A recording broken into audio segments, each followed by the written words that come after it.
I'm Aaron Kohler. On Today in the Shop, we're going to discuss laps and lapping.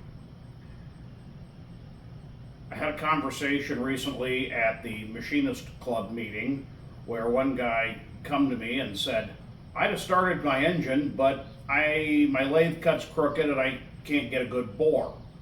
And I said, so why not ream your cylinder to size and then use a lap to finish it. Another guy walks up at that same time and says, I don't know how to do lapping, so I thought I'd put together a quick lapping 101. This is not a definitive, this is just an introductory. You can use your internet search engine and find more information on laps and lapping and videos on how to do lapping, but maybe you don't know what lapping is or what tooling you need to do lapping. That's going to be the point of this discussion. I have in front of me a series of ID laps. These are barrel laps because you cannot bottom out with them. This is a commercially produced lap by Acro, A-C-R-O, Acro, and I know Traverse Tools sells them. I don't know who else. I'm sure that if you use your favorite internet search, you can find them. They sell them individually. They sell them as sets. They are also sold as bottoming laps, similar to this one, which is a shop-produced lap. I don't like the term homemade.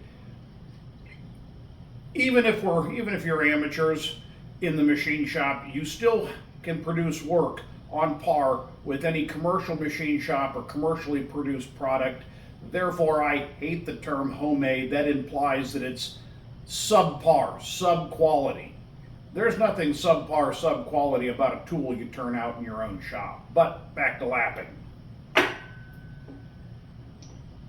So you get one of these, and what do you do with it? Well, let's look at it for just a minute. The first thing we see is it's got a brass head.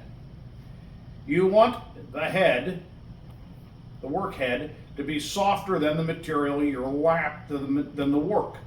The reason being is the lapping compound, which is generally a slurry, will impregnate itself in the lap and not in the work.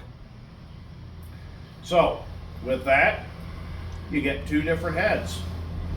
You mark one with a C, and there's an F on this one someplace. You use your coarse compound with one head, your fine compound with a second head.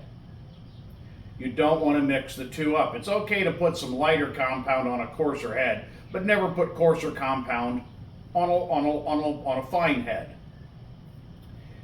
You can get these as bottoming laps as well if you're trying to get down against a shoulder.